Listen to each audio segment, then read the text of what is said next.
जय सिया राम। ओम नमः शिवाय। अध्यात्म रामायण अयोध्या कांड षष्ठ सर्ग।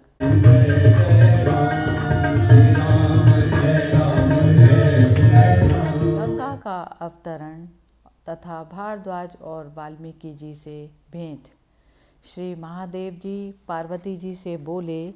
उस समय राम जी को सोते देख गुहे ने आँखों से आंसू भरकर नम्रता पूर्वक लक्ष्मण जी से कहा, भाई देखते हो जो रघुनाथ जी अपने भव्य भवन में सुंदर बिछोने से युक्त सुवर्ण निर्मित पलंग पर सोते थे, वे आज सीता जी के सहित कुश और पत्तों की साथरी पर पड़े हुए हैं।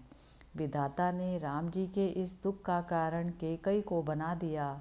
मंत्रा की बुद्धि पर विश्वास करके कैकई ने यह बड़ा पाप का काम किया। यह सुनकर लक्ष्मण जी ने कहा, भाई मेरी बात सुनो। किसी के दुख अथवा सुख का कारण दूसरा कौन है, अर्थात कोई भी नहीं है। मनुष्य का पूर्व प्रकृत कर्म ही उसके सुख अथवा दुख का कारण होता है। सुख और दुख का देने वाला कोई और नहीं है, कोई अन्य सुख दुख देता है, यह समझना कुबुद्धि है।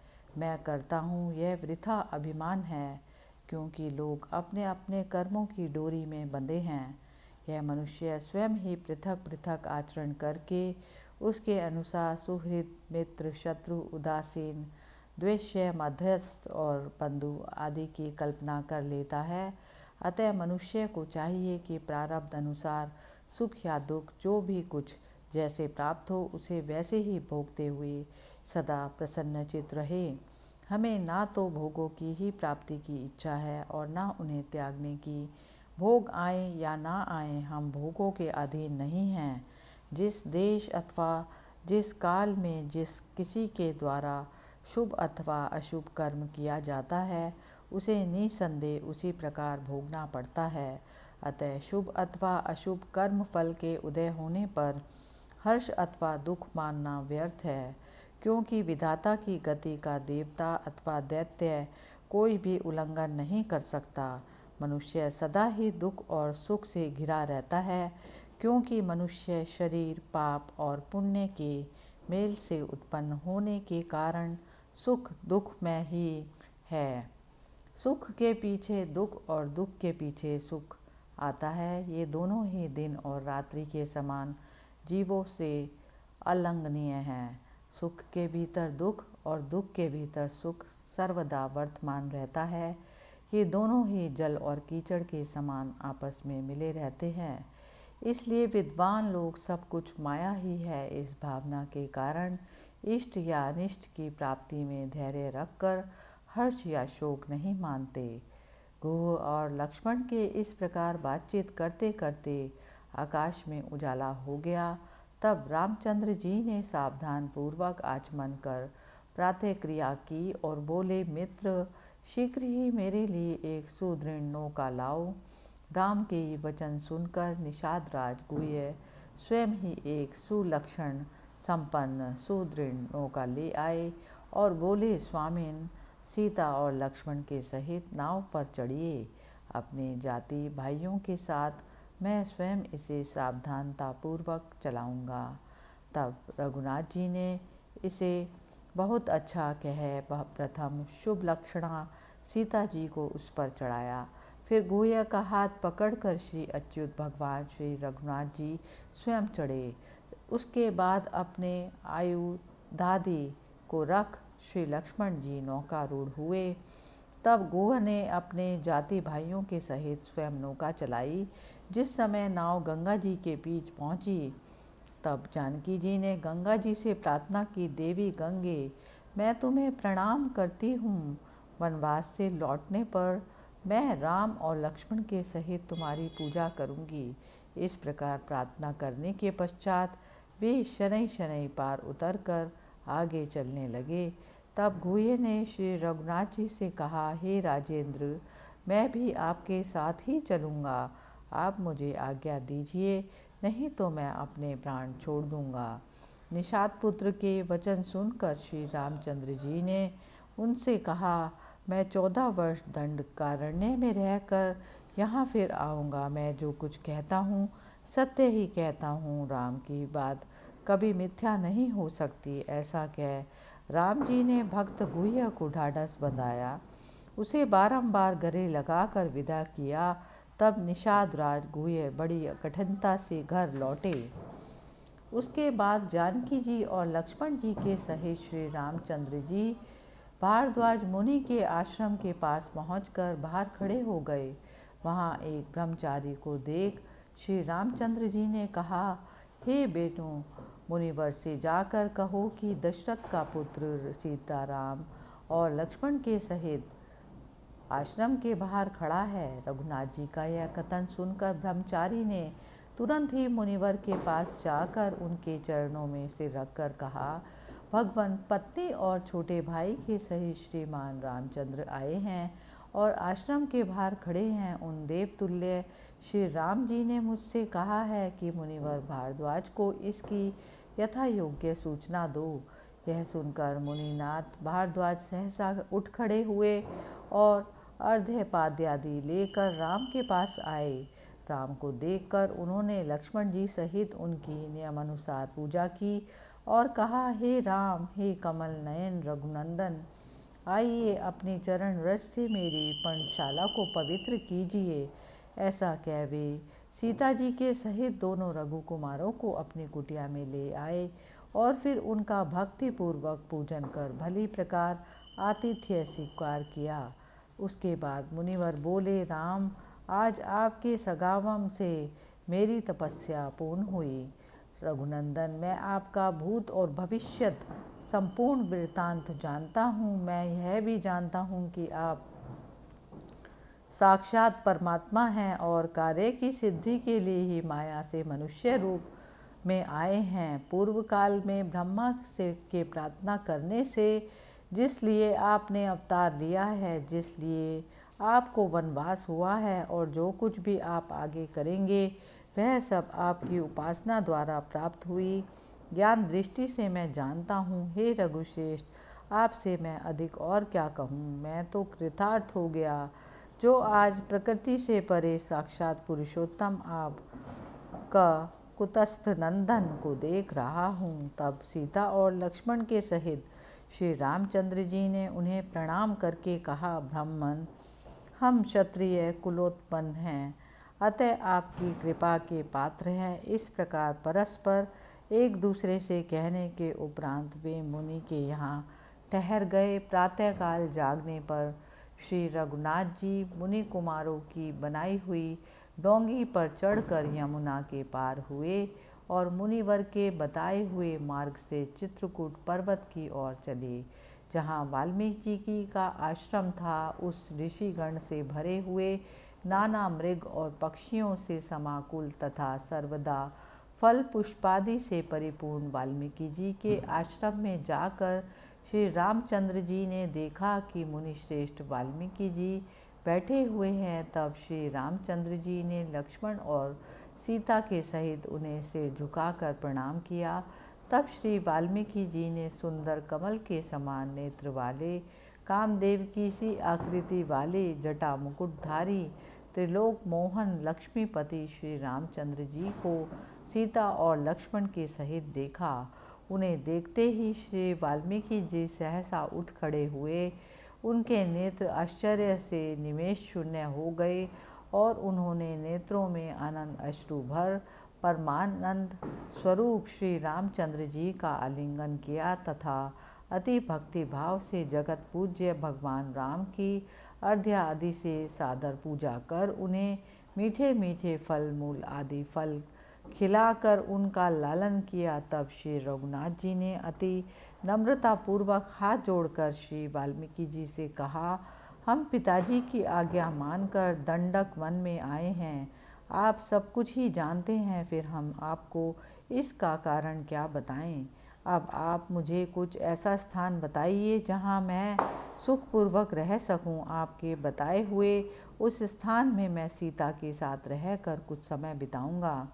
रघुनाथ जी के इस प्रकार कहने पर मुनिवर ने मुस्कुराकर कहा, हे राम, संपूर्ण प्राणियों के आप ही एकमात्र उत्तम निवास स्थान है और सब जीव भी आपके निवास गृह हैं। हे रघुनंदन, इस प्रकार यह मैंने आपका साधारण निवास स्थान बनाया, परंतु आपने विशेष रूप से सीता सहित अपने रहने का स्थान पूछा है। इसलिए हे रघुश्रेष्ठ, अब मैं आपको जो निश्चित ग्रह है वह बताता हूँ, जो शांत, समदर्शी और संपूर्ण जीवों के प्रति द्वेषहीन है तथा अहरनिश आपका ही भजन करते हैं। उनका हृदय आपका प्रवान स्थान, निवास स्थान है, जो धर्म और अधर्म दोनों को छोड़कर निरंतर आपका ही भजन करता है।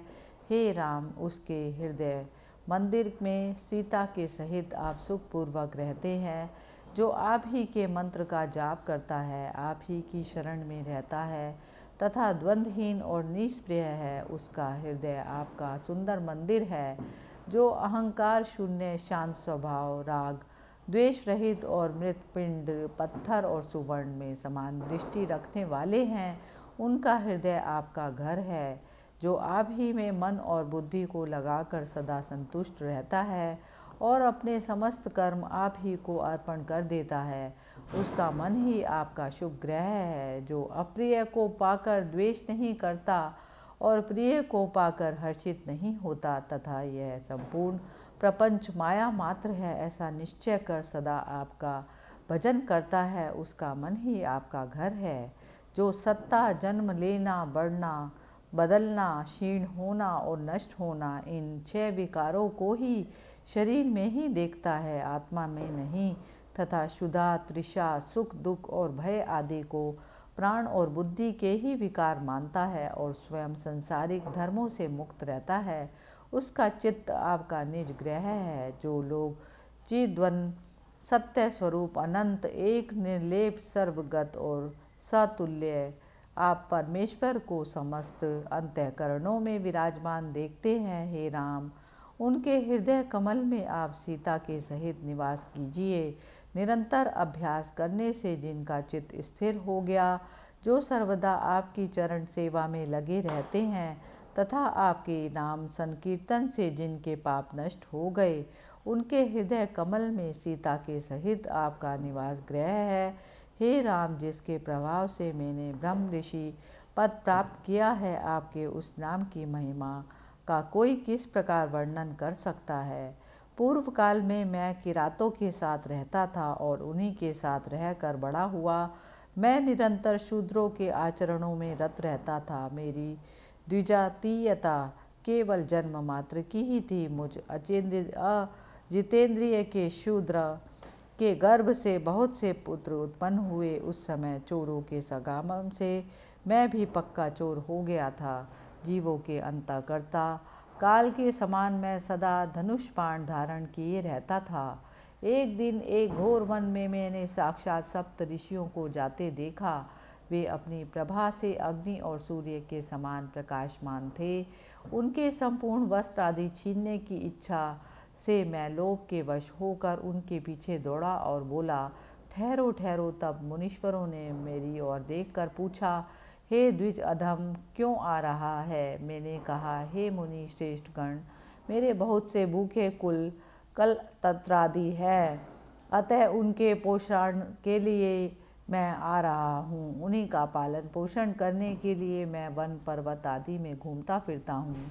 तब उन मुनीश्वरों ने मुझसे निर्भयतापूर्वक कहा, अच्छा, एक बार अपने कुटुंबियों के पास जाकर प्रत्येक से अलग अलग पूछ लो कि मैं प्रतिदिन जो पाप संचय करता हूँ उसके आप लोग भी भागी हैं या नहीं। इस बात का निश्चय रख कि जब तक तू लौट कर आएगा हम यहीं रहेंगे। मैं बहुत अच्छा कह अपने घर आया। जिस प्रकार मुनीश्वरों ने मुझसे कहा था, मैंने अपने पुत्र, स्त्री आदि से पूछा, हे रघुश्रेष्ठ। तब वे बोले, वह पाप तो तुझी को लगेगा, हम तो उससे प्राप्त हुए फल, धन आदि को ही भोगने वाले हैं। यह सुनकर मुझे अति वैराग्य हुआ और मैं विचार करता हुआ जहाँ करुणा से परिपूर्ण हृदय वाले मुनीश्वर थे वहाँ आया। तब उन मुनीश्वरों के दर्शन मात्र से ही मेरा अंतःकरण शुद्ध हो गया और मैं धनुष आदि को फेंक कर दंड के समान पृथ्वी पर गिरा पड़ा। हे मुनि श्रेष्ठ गण, इस पाप समुद्र में पड़ते हुए मेरी आप रक्षा कीजिए। इस प्रकार चिल्लाते हुए मुझे अपने सामने पड़ा देख वे मुनिश्रेष्ठ मुझसे बोले, खड़ा हो, तेरा सत्संग सफल हो गया, तेरा अवश्य कल्याण होगा। हम तुझे थोड़ा सा उपदेश देते हैं, उसी से तू मुक्त हो जाएगा। तब उन्होंने आपस में मिलकर यह विचार किया कि यद्यपि यह ब्राह्मण अधम अत्यंत दुराचारी होने से श्रेष्ठ पुरुषों के लिए उपेक्षा का ही पात्र है, तथापि अब यह शरण में आ गया है, इसलिए मोक्ष मार्ग के उपदेश द्वारा इसकी यत्नपूर्वक रक्षा करनी ही चाहिए। हे राम, ऐसा विचार कर उन्होंने आपके नाम अक्षरों को उल्टा करके मुझसे कहा कि तू इसी स्थान पर रहकर एकाग्रचित्त से सदा मरा मरा जपा कर। जब तक हम फिर लौट कर आए तब तक तू सर्वदा हमारे कथनानुसार इसका जाप कर। ऐसा कहकर वे सब दिव्य दर्शन मुनीश्वर चले गए। तब उन्होंने मुझे जैसा उपदेश किया ठीक मैंने वैसा ही किया। इस प्रकार निरंतर एकाग्रचित्त से जप करते करते मुझे बाह्य ज्ञान नहीं रहा। इस तरह बहुत समय तक निश्चलता पूर्वक रहने से मुझ सर्व संग विहीन के ऊपर वाल्मीकि मिट्टी का ढेर बन गया। तदंतर 1000 युग बीतने पर वे ऋषिगण फिर लौटे और मुझसे कहा, निकल आओ। यह सुनकर मैं तुरंत खड़ा हुआ और जिस प्रकार कोहरे को पार करके सूरज निकल आता है उसी प्रकार मैं वाल्मीकि से निकल आया। तब मुनिगण ने मुझसे कहा, हे मुनिवर, तुम वाल्मीकि हो, इस समय तुम वाल्मीकि से निकले हो, इसलिए तुम्हारा यह दूसरा जन्म हुआ है। हे रघुश्रेष्ठ, ऐसा कहकर वे दिव्य लोक को चले गए। हे राम, आपके नाम के प्रभाव से मैं ऐसा हो गया कि जो आज सीता और लक्ष्मण जी के सहित साक्षात आप कमल नयन को देख रहा हूँ। आहा, मैं निसंदेह मुक्त हो गया। हे राम, आपका मंगल हो। आइए मैं आपको रहने के लिए स्थान दिखलाता हूँ। ऐसा क्या शिष्यों से गिरे हुए श्रीमान मुनिवर वाल्मीकि जी ने लक्ष्मण के सहित गंगा और पर्वत के बीच के स्थल में जाकर वहाँ भगवान राम के रहने के लिए एक सुविशाल शाला बनाई। उसमें एक पूर्व पश्चिम और दूसरा उत्तर दक्षिण ऐसे 2 सुंदर घर बनवाए। उस भव्य भवन में जानकी जी के सहित श्री राम और लक्ष्मण देवताओं के समान रहने लगे। श्री वाल्मीकि जी से भली प्रकार सम्मान पाकर देवता और मुनिजनों ने सहित श्री रामचंद्र जी वहाँ सीता और लक्ष्मण के साथ इस प्रकार प्रसन्नतापूर्वक रहने लगे जैसे स्वर्गलोक में शची के साथ देवराज इंद्र रहते हैं। इति श्रीमद् अध्यात्म रामायणे उमा महेश्वर संवादे अयोध्या कांडे 6 सर्गे समाप्तः। हरि ओम तत्सत्।